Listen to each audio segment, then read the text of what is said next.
الحمد للہ وکفا والصلاة والسلام على من لا نبی بعدہ اعوذ باللہ من الشیطان الرجیم بسم اللہ الرحمن الرحیم ان هذا القرآن يهدي للتي هي اقوم صدق اللہ العظیم اللهم صل على محمد بعدد من صلى وصام اللهم بارك على محمد بعدد من قعد وقام اللهم ربنا اجعلنا من الذين آمنوا وعملوا الصالحات وتواصوا بالحق وتواصوا بالصبر آمین یا رب العالمین۔ قابل احترام محترم جاوید اخلاق صاحب، ناظم جماعت اسلامی زون پھلیلی، انتہائی قابل احترام حفاظ کرام عمران شیخ صاحب، دیگر احباب مکرم، خواتین و حضرات، نبی مہربان صلی اللہ علیہ وسلم نے ارشاد فرمایا مجتمع قوم فی بیت من بیوت اللہ یتلون کتاب اللہ ویتدارسونہ الا نزلت علیہم السکینہ وغشیتہم الرحمہ وحفتہم الملائکہ وذکر اللہ فی من عندہ او کما قال علیہ الصلاۃ والسلام۔ نبی مہربان صلی اللہ علیہ وسلم نے ارشاد فرمایا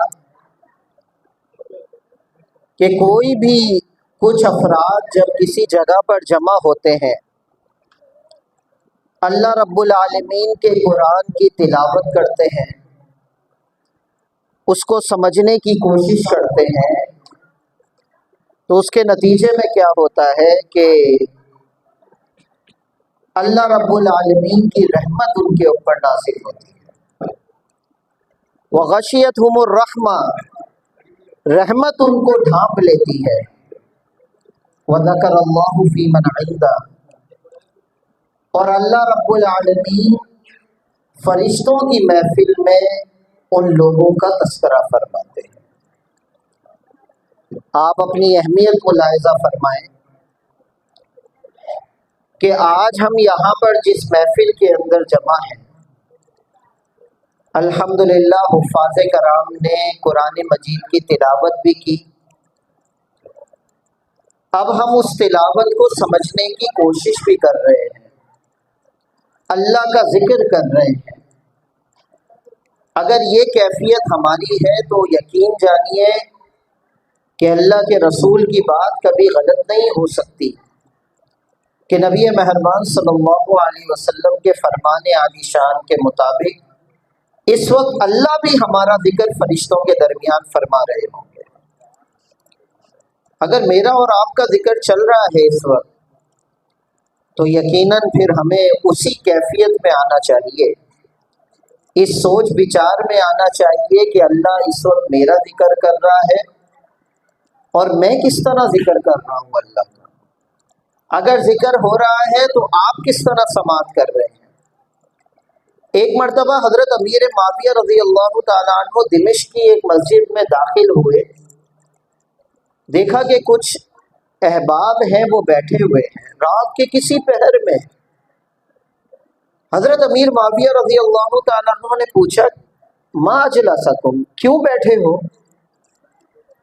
ان ساتھیوں نے کہا کہ ہم اس لیے بیٹھے ہیں نذکر اللہ تعالیٰ کہ ہم اللہ کا ذکر کر رہے ہیں، وَنَحْمَدُهُ عَلَى مَا هَدَانَا لِهَذَا الدِّينِ، اور اللہ نے جو ہمیں دین اسلام کی طرف ہدایت عطا کی ہے اس پر اللہ کا شکر ادا کر رہے ہیں، وَمَنَّ عَلَيْنَا بِكَ، اور اس بات پہ بھی اللہ کا شکر ادا کر رہے ہیں کہ اللہ نے آپ کو یعنی نبی مہربان صلی اللہ علیہ وسلم کے حوالے سے فرمایا کہ آپ کو بھیج کے ہم پر احسان عظیم فرمائے۔ حضرت امیر معاویہ نے اپنے ساتھیوں سے پوچھا کہ قسم کھاؤ گے اس بات پر کہ تم اس لیے بیٹھے تھے؟ ان ساتھیوں نے کہا بالکل، ہم قسم کھانے کو تیار ہیں۔ حضرت امیر معاویہ نے فرمایا میں نے تم سے ویسے ہی قسم نہیں لی، بلکہ ہمیں یاد ہے کہ مدینے کی مسجد نبوی میں بھی ہم اسی طرح رات کے ایک دن رات کے کسی پہر میں بیٹھے ہوئے تھے کہ نبی صلی اللہ علیہ وسلم اپنے حجرے مبارک سے مسجد نبوی میں تشریف لائے اور ہمیں دیکھ کر کہا کیا کر رہے ہو؟ تو ہم نے بھی وہی جواب دیا جو ابھی تم نے جواب دیا تھا کہ ہم اللہ کا ذکر کر رہے ہیں، دین اسلام کی طرف ہدایت ملی، اس پر اللہ کا شکر ادا کر رہے ہیں، اور جو آپ صلی اللہ علیہ وسلم کو بھیج کے ہم پہ احسان عظیم فرمایا اس پر اللہ کا شکر ادا کر رہے ہیں۔ تو نبی مہربان صلی اللہ علیہ وسلم نے ہمیں کہا کیا تم قسم اٹھاؤ گے اس بات پر کہ اسی مقصد کے لیے بیٹھے تھے؟ تو صحابہ نے فرمایا نعم یا رسول اللہ، ہم اسی مقصد کے، اور کوئی دنیا کا کوئی اور مقصد نہیں تھا۔ نبی صلی اللہ علیہ وسلم نے فرمایا میں نے ویسے ہی تم سے قسم نہیں لی، بلکہ ابھی ابھی جب میں حجرے میں تھا میرے پاس جبرائیل علیہ السلام تشریف لائے اور فرمایا کہ اپنے ساتھیوں کو جا کر بتاؤ مسجد میں کہ یہ جو اس بارے میں گفتگو کر رہے ہیں، اللہ کا ذکر جو کر رہے ہیں، یہ جو اچھی باتیں کر رہے ہیں، ان اللہ یباہی بکم الملائکہ، اللہ ان کی باتیں سن کر فرشتوں کے درمیان ان کے اوپر فخر فرما رہے ہیں۔ آج اگر میرا اور آپ کا مقصد بھی کوئی دنیاوی مقصد نہیں ہے، میرا اور آپ کا مقصد فقط یہ ہے کہ میں اور آپ قرآن کے لیے آج جمع ہوئے ہیں، میں اور آپ قرآن کی تلاوت سننے، اس کو سمجھنے، اس کی عظمت اپنے دلوں کے اندر بٹھانے کے لیے اگر یہاں موجود ہے تو یقین جانیے یہ خوشخبری میرے اور آپ کے لیے بھی ہے کہ ان اللہ یباہی بکم الملائکہ، اللہ کی طرف سے اعلان ہو رہا ہوگا کہ اللہ اس وقت تم پر بھی فخر فرما رہے ہیں۔ معزز سامعین کرام، آپ بڑے خوش قسمت ہیں، اور اسی طرح عمران بھائی کو بھی مبارکباد کہ انہوں نے الف لام میم سے الحمدللہ رب العالمین سے شروع کر کے نہ صرف ہم نے قرآن مجید کو سنا ہے قرآن حفاظ کرام سے، بلکہ اس کو سمجھنے کی بھی کوشش کی ہے۔ آج جو آپ نے 22 سورتوں کی تلاوت سنی، سورۃ الضحیٰ سے سورۃ الناس تک، خوبصورت صورتیں، ایسی صورتیں کہ جو آپ اکثر و بیشتر نمازوں کے اندر تلاوت کرتے ہیں، اور یقیناً یہ ضروری ہے کہ اللہ کا کلام آئے، یعنی اللہ کا کلام اس لیے نازل نہیں ہوا، یہ اللہ کا پیغام اس لیے ہمارے پاس نہیں آیا کہ اس کو فقط آنکھوں سے لگا کر، اس کو چوم کر اور کسی قیمتی جلدان کے اندر باندھ کے جو ہے کسی اوپر والی الماری میں رکھ دیا جائے۔ اس کے آنے کا مقصد ہی یہ ہے کہ ان ھذا القرآن یہدی للتی ہی اقوم، قرآن مجید جو ہدایت کرتا ہے، جو راستہ دکھاتا ہے، حقیقت میں وہی حقیقی اور کامیابی کا راستہ ہے، اس کے علاوہ کوئی آپ کو کامیابی تک نہیں پہنچا سکتا۔ اور کیسی کامیابی، کیسی کامیابی کہ یہاں پر باتیں دین اسلام بات فقط جنتوں کی کرتا ہے، فقط آپ کو کامیابی، جنتوں کے حصول اور جنت کی نہروں کی باتیں بتانا آیا ہے؟ نہیں، نبی مہربان صلی اللہ علیہ وسلم نے فرمایا ان اللہ یرفع بہذا الکتاب اقواما ویضع بہ آخرین، یہ قرآن فقط جنتیں اور آخرت کی باتیں نہیں، بلکہ دنیا کے اندر اگر تمہیں عروج اور ترقی چاہیے، تمہیں غلبہ چاہیے، تمہیں فتح اور کامرانی چاہیے، تو اللہ کے رسول نے فرمایا ان اللہ یرفع بہذا الکتاب، اللہ تعالیٰ جو عروج اور ترقی عطا فرماتے ہیں قوموں کو، وہ اسی قرآن کے ذریعے عطا کرتے ہیں۔ اس کے اصولوں پہ جو عمل کرے گا وہ ترقی پائے گا۔ وَيَذَوْ بِهِ آخَرِينَ، چاہے اس کے اوپر کلمہ پڑھنے والا کیوں نہ ہو، لیکن اس کے اصول نہ مانے گا، دنیا کے اندر ذلیل اور رسوا ہو کر رہ جائے گا۔ درس قرآن اگر ہم نے نہ بھلایا ہوتا تو زمانے نہ ایسا زمانہ دکھایا ہوتا۔ آج جو ہمارے ساتھ مسائل ہیں وہ کس لیے ہے کہ ہم نے درس قرآن کا جو سبق ہے وہ ہم نے بھلا دیا۔ اس لیے معزز سامعین کرام، کئی ایسی چیزیں قرآن مجید میں موجود ہیں جو آپ نے خلاصہ تراویح میں سنی ہوں گی اور آپ حیران ہو گئے ہوں گے کہ زندگی کے اندر تو مجھے معلوم ہی نہیں تھا کہ یہ قرآن اور یہ اسلام کہہ رہا ہے۔ ہم تو اپنی رسم و رواج کے اندر مکمل ہوتے ہیں۔ آج دیکھیں، آج کئی لوگ جب قرآن اور اسلام کے مسائل سنتے ہیں حیران ہو جاتے ہیں، مذاق اڑانے لگتے ہیں کہ یہ بھی مسئلہ ہو سکتا ہے، یہ بھی مسئلہ ہو سکتا ہے۔ وجہ کیا ہے؟ وجہ یہ ہے کہ تم نے قرآن کبھی کھول کے ہی نہیں دیکھا،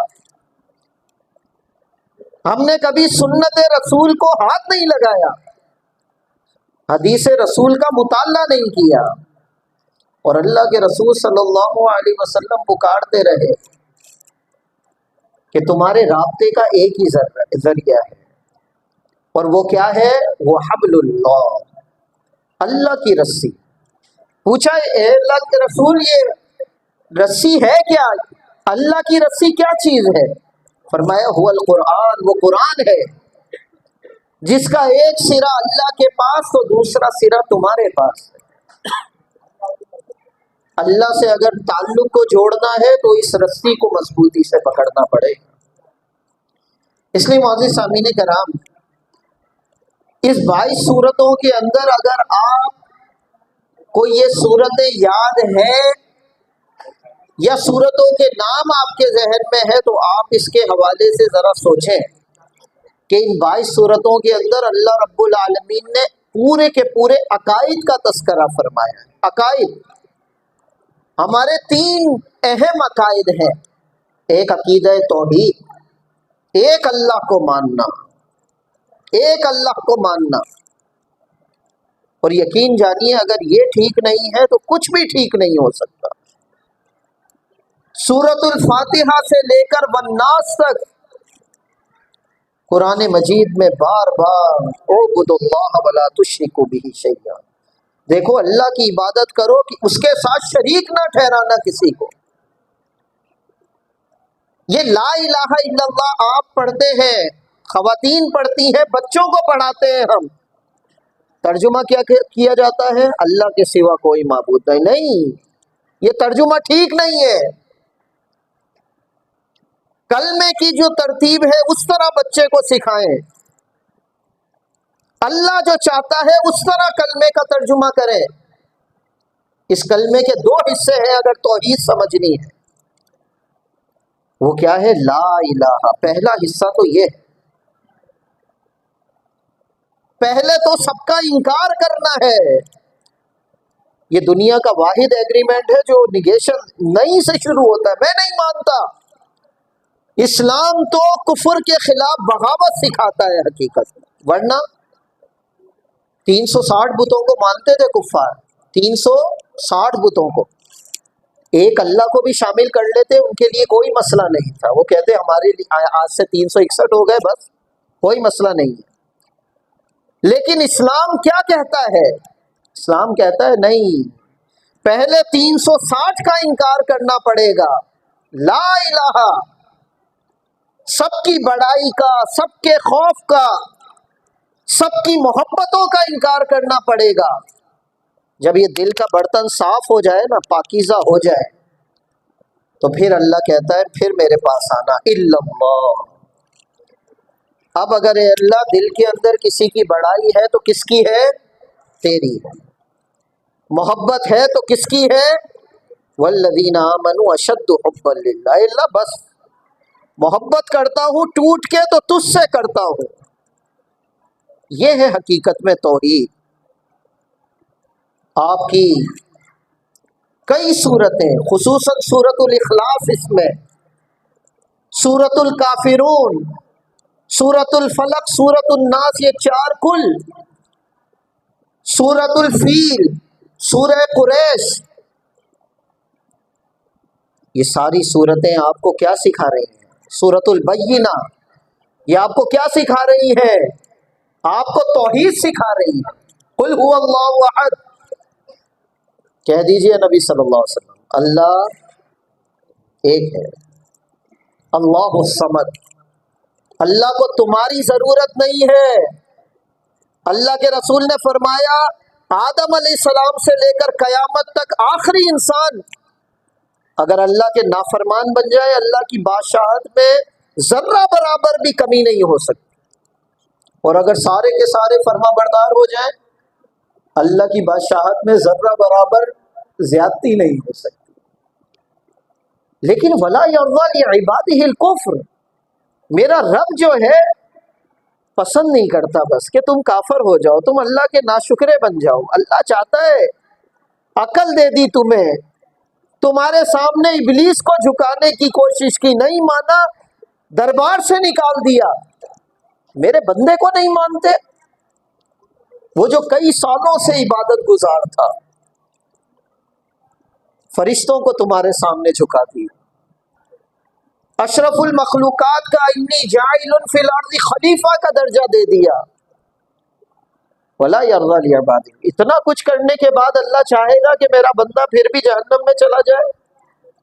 لہذا توحید سکھائی گئی۔ کئی سردار آ گئے ابو طالب کے پاس، چچا ابو طالب کے پاس، اپنے بھتیجے کو سمجھا لیں، بہت ہو گئی، اب آپ کی بھی ضمانت قبول نہیں ہوگی۔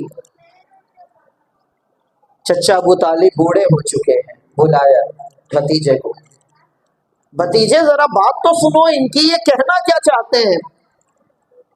نبی مہربان صلی اللہ علیہ وسلم بیٹھ گئے۔ بہت اہم بات ہے، سننے کی بات ہے، غور سے سنیے گا۔ نبی مہربان صلی اللہ علیہ وسلم نے پوچھا سرداران قریش سے، کیا کہنا چاہتے ہو؟ کہنے لگے اگر یہ قرآن کی بات کرتے ہو،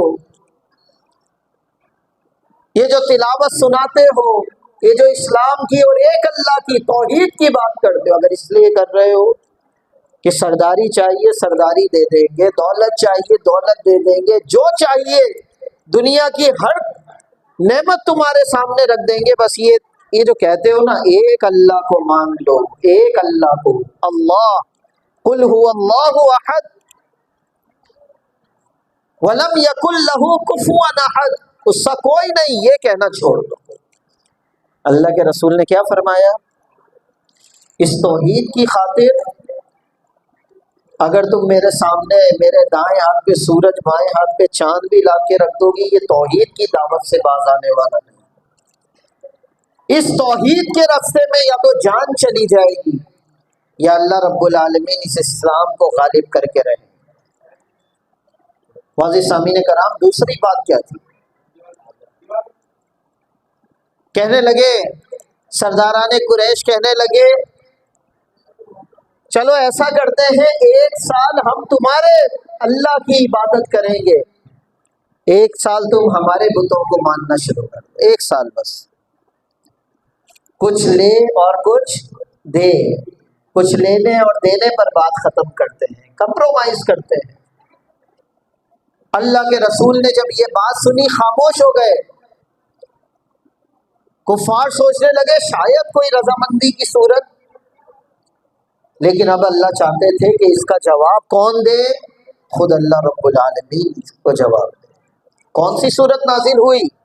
قل یا ایھا الکافرون، کہہ دیجئے نبی صلی اللہ علیہ وسلم، اے کافرو، لا اعبد ما تعبدون، میں ہرگز اس کی عبادت نہیں کروں گا جس کی تم عبادت کرتے ہو، ولا انتم عابدون ما اعبد، یہ ایک سال کی عبادت اللہ کی کیا ہوتی ہے؟ اللہ کو تو 24 گھنٹے کا غلام چاہیے، اللہ کو تو ہر دائرے میں اپنا غلام چاہیے۔ اگر مسلمان بھی یہ کہے کہ میں مسجد میں اللہ کو مانتا ہوں، بازار میں نہیں مانتا، یہ غلامی ہے اللہ کی؟ یہ غلامی نہیں ہو سکتی۔ لکم دینکم ولی دین، سورہ کافرون میں کیا کہا گیا؟ تمہیں تمہارا رستہ مبارک ہو، ولی دین، میں تو اپنے دین اسلام کے رستے پہ سیدھا چلتا رہوں گا۔ یہ ہے وہ توحید کہ جو سورۃ البینہ میں بار بار کہا گیا۔ کیسے عبادت کرنی ہے؟ بالکل یکسو ہو کر، حنیفہ، یکسو ہو کے۔ اس لیے معزز سامعین، تو پہلا عقیدہ آج کی صورتوں میں کیا سکھایا گیا؟ عقیدہ توحید سکھایا گیا۔ دوسرا عقیدہ، عقیدہ رسالت صلی اللہ علیہ وسلم۔ آپ نے سورۃ الضحیٰ سے آغاز کیا، سورۃ الضحیٰ عقیدہ رسالت سکھاتا ہے، سورہ علم نشرہ عقیدہ رسالت سکھاتا ہے، سورۃ الکوثر آپ کو عقیدہ رسالت سکھاتا ہے، سورۃ النصر آپ کو عقیدہ رسالت سکھاتا ہے، سورۃ اللہب آپ کو عقیدہ رسالت سکھاتی ہے۔ یہ 5 سورتیں آپ کے لیے عقیدہ رسالت کا پیغام ہے۔ نبی مہربان صلی اللہ علیہ وسلم پریشان ہے، وحی کا سلسلہ رکا ہے، نبی صلی اللہ علیہ وسلم پریشان ہے، کہیں اللہ ناراض تو نہیں ہے؟ آج میرا اور آپ کا رابطہ ٹوٹ جاتا ہے اللہ سے، میں اور آپ پریشان ہوتے ہیں، دنیا کے اندر مگن، غفلت کا شکار، اللہ کے رسول پر وحی نازل ہونا کم ہوئی، پریشان ہو گئے، اے اللہ کہیں کوئی ناراضگی تو نہیں، کہیں مجھ سے کوئی غلطی تو نہیں ہو گئی؟ یہ کیفیت میری اور آپ کی بھی ہونی چاہیے۔ کبھی کبھار اللہ سے گفتگو کرنا، اے اللہ کہیں تو مجھ سے ناراض تو نہیں ہے؟ اے اللہ کہیں تو نے مجھے بھلا تو نہیں دیا؟ میں نے اور آپ نے تو قرآن کو بھلایا ہے نا۔ تو اللہ کیا کہتا ہے سورہ طٰہٰ میں؟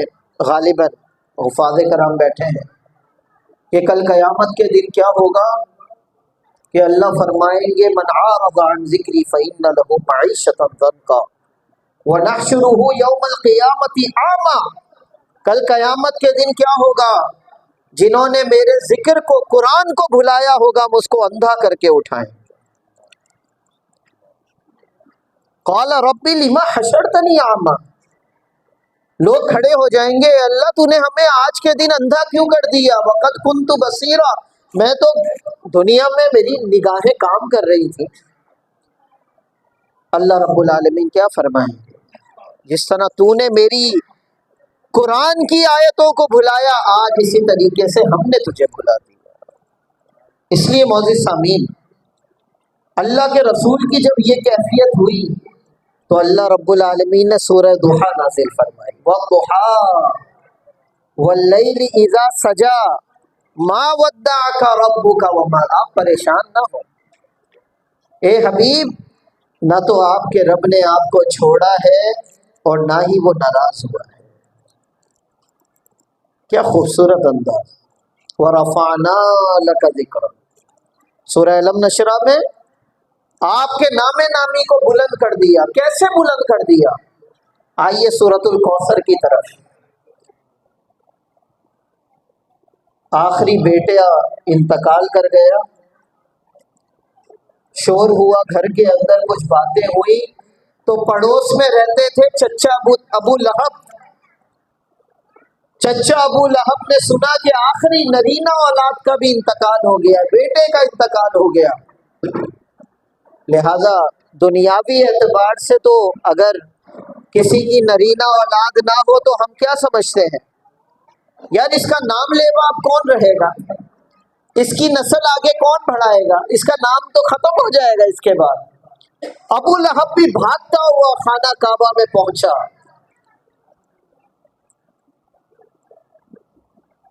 میں دیکھ رہا ہوں کہ نبی مہربان صلی اللہ علیہ وسلم کا تذکرہ ہے، کچھ توجہ کم ہے۔ سورۃ الحجرات پڑھ کر آئے ہیں نا کہ جب اللہ کے رسول کا ذکر ہو تو بڑی احتیاط سے، ان تحبط اعمالکم وانتم لا تشعرون، اعمال چٹ ہو جائیں اور ہمیں پتہ بھی نہ چلے، بڑے ہم جو ہے کمزور لوگ ہیں، ویسی اعمال کم ہے، بڑے ادب کا مقام ہونا چاہیے۔ تو ابو لہب بھاگتے ہوئے گئے، لوگوں کو کہا مبارک ہو، آج سارا محمد الابتر اللیلہ، آج کی رات محمد ابتر ہو چکے ہیں۔ ابتر کسے کہتے ہیں؟ جس کا پیچھے نام لینے والا کوئی نہ ہو۔ آخری بیٹا بھی چلا گیا، اب جیسے ہی یہ ختم ہوں گے ان کا نام بھی کیا ہو جائے گا؟ ختم ہو جائے گا، نعوذ باللہ۔ لیکن اللہ کا فیصلہ کیا تھا؟ وَرَفَعْنَا لَكَ ذِكْرَكَ، آپ کی تو فطرت میں، آپ کے نام نامی کی فطرت میں ہم نے کیا رکھ دیا ہے؟ بلندی رکھ دی ہے۔ وہ گیلپ سروے ہوا تھا 2013 کا، 2013 میں گیلپ سروے ہوا، دنیا میں سب سے زیادہ نام کون سا رکھا گیا؟ تو کیا رپورٹ آئی؟ سب سے زیادہ کون سا نام رکھا گیا؟ محمد۔ اور وہ جو کہتے تھے کہ جن کے 12 بیٹے تھے، عتبہ اور ربیعہ کے 12 بیٹے، ابو لہب کے بھی بیٹے، بڑی مال، بڑی تجارتیں، سب کچھ، وہ جو کہتے تھے کہ محمد کیا ہو گئے آج کی رات؟ ابتر ہو گئے، اللہ نے کیا فرمایا؟ ان شانیک هو الابتر، بے شک آپ کا دشمن حقیقت میں کیا ہونے والا ہے؟ بے نام و نشان ہونے والا ہے۔ آج باقی ہے کسی کا نام؟ ابو لہب ہے کسی کا نام؟ کبھی آپ نے کبھی دنیا میں سنا ہو؟ ختم ہو گیا۔ کوئی ابو جہل اپنا لقب رکھ لے، کوئی ہندو رکھ لے، کوئی نہیں رکھتا۔ اللہ رب العالمین نے صفحہ ہستی سے ختم کر دیا۔ لیکن اس میں ایک بات کا اضافہ کر دیا، یاد رکھیے، اگر نام نامی صلی اللہ علیہ وسلم کی فطرت میں بلند ہونا ہے تو یقین جانیے جو اس نام کے ساتھ خود کو جوڑ لے، اللہ رب العالمین اس کو بھی عروج اور ترقی عطا فرماتے ہیں۔ حضرت بلال کے پاس کیا تھا دنیا کا؟ نہ حسن، نہ دولت، نہ خاندان، کچھ بھی نہیں، لیکن نام آج باقی ہے یا نہیں ہے حضرت بلال کا؟ آج کسی بچے سے بھی اٹھ کر آپ اٹھا کے پوچھ لیں، کسی بچے سے، کسی بزرگ سے پوچھ لیں کہ بلال کون ہے، سب کو معلوم ہوگا کون ہے؟ حضرت بلال نبی مہربان صلی اللہ علیہ وسلم کے غلام۔ تو حقیقت میں یہ عقیدہ رسالت سورہ لہب میں بھی یہی بیان کیا گیا۔ پہلی دعوت اللہ کے رسول پیش کر رہے ہیں تو چچا ابو لہب نے کہا، کیا کہا؟ تبت لکا لہذا جمعتنا، نعوذ باللہ برباد ہو جاؤ، اس وجہ سے جمع کیا تھا۔ اللہ رب العالمین کو اپنے رسول کی گستاخی برداشت، سب کچھ برداشت ہوگا، اللہ کے رسول کی گستاخی برداشت نہیں ہے۔ جیسی یہ بات کہی، اللہ رب العالمین نے جواب میں پوری سورت نازل کر دی، تبت یدا ابی لہب وتب۔ تو کہتا ہے کہ اللہ کے رسول برباد ہو جائیں، حقیقت میں جس نے یہ جملہ بولا وہ کیا ہو گیا؟ برباد ہو گیا، اس کی قسمت میں بربادی لکھ دی گئی۔ ما اغنی عنہ مالہ وما کسب، نہ اس کا مال اس کا فائدہ دے گا اس کو، نہ اس کی تجارت اس کو بچائے گی، نہ اس کی اولاد بچائے گی۔ ابو لہب کو ایسی بیماری لگی کہ بچوں نے بھی گھر میں چھوڑ کر راہ فرار اختیار کی، اور پھر جب لاش بن گیا، مر گیا، بدبو اٹھ رہی تھی اس کے جسم میں سے، قبیلے والوں نے شرم دلائی بیٹوں کو کہ بھائی کم از کم جسم تو اٹھا کر کہیں پھینک دو۔ یہ اللہ رب العالمین نے جنہوں نے گستاخی کی، اللہ رب العالمین نے حقیقت میں ان کے ساتھ یہ معاملہ کیا، عقیدہ رسالت۔ اور آج 20 رمضان تھا، سورۃ النصر اس حوالے سے بڑی آپ کو وہ واقعہ فتح مکہ کا یاد دلا رہی ہے۔ اذا جاء نصر اللہ والفتح، فتح مکہ کی صورت میں جب بڑی عظیم فتح آپ کے پاس آ گئی، وَرَأَيْتَ النَّاسَ يَدْخُلُونَ فِي دِينِ اللَّهِ أَفْوَاجًا، اور آپ دیکھیں گے کہ کیسے لوگ اسلام کے اندر جوق در جوق داخل ہو۔ پہلے تو کوئی اکا دکا داخل ہوتے تھے. اب اسلام کی جب فتح ہوئی ہے تو آپ دیکھیں کیسے جو ہے اللہ کے دین اسلام کے اندر جوک در جوک جو ہے داخل ہو رہے ہیں. فسبح بحمد ربک واستغفر انہ کان توابا. اگرچہ فتح تو مل گئی لیکن اللہ پھر بھی اپنے بندوں کو کیا کہتا ہے؟ یہ تمہاری وجہ سے نہیں، بلکہ کیا کہنا ہے ہم سب نے؟ کبھی بھی کوئی زندگی میں کامیابی مل جائے ہم نے کیا کہنا ہے؟ یہ کس کی طرف سے ہے؟ اللہ. اے اللہ تیرا شکر ہے، یا اللہ تیرا شکر ہے. فسبح بحمد ربک واستغفر. اے اللہ اگر خدا نہ خواستہ میرے دل میں یہ بات آ گئی ہو نا کہ یہ کامیابی میری وجہ سے ملی ہے تو اے اللہ اس بات پہ مجھے معاف کر دے. اس لیے معزز سامعین باقی کی صورتیں عقیدہ آخرت بیان کرتی ہیں. سورۃ الماعون دیکھ لیں آپ، سورہ تین دیکھ لیں، دیگر دیکھ لیں، یہ ساری عقیدہ آخرت یہ یاد دلاتی ہیں. الہاکم التکاثر حتی زرتم المقابر. آج غفلت میں ہو. حضرت علی کا دن ہے نا آج رضی اللہ تعالیٰ عنہ. حضرت علی کا قول میں بتا رہا ہوں آپ کو. حضرت علی رضی اللہ تعالیٰ عنہ فرمایا کرتے تھے لوگوں آج تم سوئے ہوئے ہو، یعنی اگر ابھی زندہ ہے نا ہم تو حضرت علی فرماتے تھے آج تم سوئے ہوئے ہو، کل جب مر جاؤ گے تو پھر جاگ جاؤ گے. کیسے جاگ جائیں؟ الہاکم التکاثر. ابھی ہم غفلت میں ہیں، اللہ کے قرآن سے اللہ کے ذکر سے غفلت میں ہیں، لیکن جیسے ہی قبر میں پہنچیں گے تو پتہ چلے گا بڑی غفلت کی زندگی گزاری. حتی زرتم المقابر. ایک عالم دین امام جوزی فرماتے ہیں ایک عالم دین مسجد کے باہر کھڑے، پوچھنے والے نے پوچھا کہ کیوں کھڑے؟ کہنے لگے کہ اللہ اور بندوں کے درمیان صلح کروانا چاہتا ہوں، لیکن معاملہ یہ ہے کہ اللہ راضی ہے صلح کرنے کے لیے، بندے راضی نہیں. غفلت میں. وہی عالم دین قبرستان کے باہر ملے، کیوں کھڑے ہیں حضرت؟ کہنے لگے کہ آج بھی بندے اور رب کے درمیان صلح کروانا چاہتا ہوں، لیکن آج بندہ قبر میں راضی ہے لیکن اللہ راضی. اس سے پہلے کہ یہ سانس نرخرے میں آ کر اٹکے ہمیں اللہ رب العالمین کی طرف توجہ کرنے کی ضرورت ہے، اللہ سے معافی مانگنے کی ضرورت ہے. آخری بات جو ہے وہ سورۃ العلق کی ہے.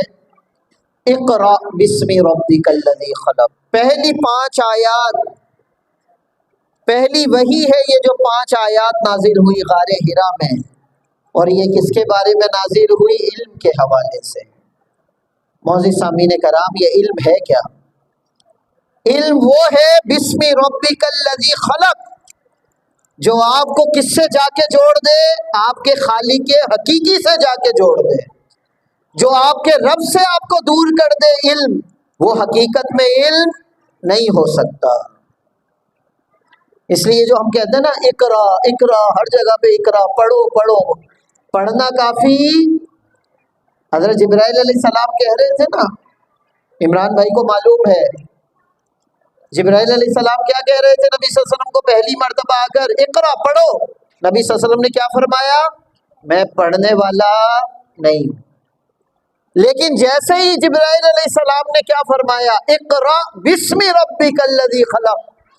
پڑھو کس کے نام سے؟ اپنے رب کے نام سے جس نے پیدا کیا. نبی صلی اللہ علیہ وسلم نے پڑھنا شروع کر دیا. کیا مطلب ہے؟ مطلب یہ ہے کہ علم وہی ہے حقیقت میں جو اللہ کے نام کے ساتھ جڑا ہوا. اگر اللہ کا نام کسی علم میں نہیں ہے اس کو علم نہیں کہہ سکتے. آج قرآن کی محفل ہے، آج ذرا جائزہ لیں.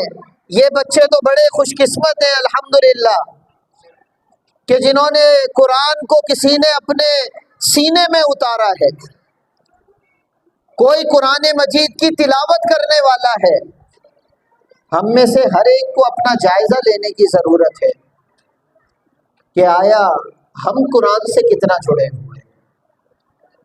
میں کئی مرتبہ کالج کے اندر، یہاں پر کئی اساتذہ بیٹھے ہیں، ناصر بھائی بھی تشریف لائے، ہمارے مسرور بھائی بھی. یہ علم کے حوالے سے، تعلیم کے حوالے سے بڑی کوششیں کرتے ہیں۔ میں یہ حیران ہوتا ہوں کہ جب میں فرسٹ ایئر کے بچے کو اپنی کلاس میں کھڑا کروں اور میں کہوں کہ بیٹا تلاوت کرو، آپ یقین کریں 100 میں سے 90 بچے جو ہے تلاوت نہیں کر پاتے سر۔ یہ کس کے بچے ہیں حقیقت میں؟ یہ ہمارے بچے ہیں، ہمارے گھروں سے نکل کر آئے ہیں۔ کئی مرتبہ ہم اپنے بچوں کی دنیا سنوارتے سنوارتے اپنی آخرت کو برباد کر دیتے ہیں۔ اس لیے ان کے والدین، یہ جو بچے قرآن سے جڑ رہے ہیں نا آج، رئیس بھائی آپ بڑے خوش قسمت ہیں۔ دیگر جن کے بھی بچے جو ہے جنہوں نے قرآن کو سینے میں اتارا، یہ بڑے خوش قسمت ہیں انشاءاللہ۔ کیوں؟ وجہ کیا ہے؟ سب سنے بات۔ وجہ یہ ہے کہ جو قرآن سے جڑتا ہے اللہ اس کی عزتوں میں اضافہ فرماتے ہیں۔ یہ قرآن کس مہینے میں نازل ہوا؟ رمضان میں۔ رمضان کی عزت بڑھی ہے یا نہیں بڑھی؟ سارے مہینوں کا سردار۔ یہ جس رات میں نازل ہوا، شب قدر میں، کیا فرمایا گیا؟ یہ کتنا اجر ہے ایک رات کا؟ 1000 مہینوں سے زیادہ۔ 1000 مہینے کے برابر نہیں بلکہ خیر، اس سے بھی زیادہ۔ جس امت پہ یہ نازل ہوا قرآن، یہ ساری امتوں کی سردار ہے یا نہیں ہے؟ یہ جس نبی پہ نازل ہوا وہ امام المرسلین ہے یا نہیں ہے؟ جس چیز کے ساتھ یہ قرآن جوڑا ہے نا، اللہ نے اس کی عزتوں میں، آپ کے بچوں کے ساتھ جڑ گیا، اللہ آپ کے بچوں کی عزتوں میں اضافہ فرمائیں گے انشاءاللہ، آپ کی عزتوں میں اضافہ فرمائیں گے۔ کل قیامت کے دن نبی صلی اللہ علیہ وسلم نے فرمایا حافظ قرآن کو، صاحب قرآن کو بلایا جائے گا، اقرا ورتقی، پڑھ اور جنتوں کی منزلوں کو طے کرتا چلا جا، فَإِنَّ مَنزِلَتَكَ عِنْدَ آخِرِ آیَةٍ تَقْرَؤُهَا، جہاں تو والناس پہ ختم کرے گا جنت کی آخری منزل وہ تیری ہو۔ اس سے بڑا مرتبہ والدین کو بلایا جا رہا ہے، ایسا تاج پہنایا جا رہا ہے کہ جس کی روشنی سورج کی روشنی سے زیادہ ہے۔ اس سے بڑی عزت کوئی ہو سکتی ہے؟ اس لیے معزز سامعین کرام، اللہ رب العالمین نے فرمایا اور سورۃ التحریم میں قُوْا أَنفُسَكُمْ وَأَهْلِيكُمْ نَارًا، یہ آج تھوڑی تھوڑی سی دھوپ سے بچانے کی کتنی کوشش کرتے ہیں اپنے بچوں کو، دھوپ نہ لگ جائے، ٹھنڈ نہ لگ جائے۔ ذرا سوچیں یہ جو جہنم کی آگ ہوگی، کہیں میرا بچہ اس آگ میں نہ جل جائے، میرا بچہ کہیں اس آگ کے قریب سے نہ گزر جائے۔ یہ کون فکر کرے گا؟ میں اور آپ فکر کریں گے، اپنی نسلوں کے حوالے سے فکر کریں گے۔ معزز سامعین، اللہ سے دعا ہے کہ اللہ رب العالمین اس قرآن کی محفل میں آج جب ہم اٹھے نا، اس عزم کے ساتھ اٹھیں کہ ہم نے اپنے قرآن کے ساتھ اپنے تعلق کو مضبوط کرنا ہے۔ اگر آج مضبوط ہو گیا تو یقین جانیے یہ شب قدر کا اجر جو ہے مکمل کا مکمل انشاءاللہ ہمارے دامن میں سمٹ کے آ جائے گا۔ اللہ رب العالمین عمل کی توفیق عطا فرمائے۔ وآخر دعوانا الحمدللہ رب العالمین۔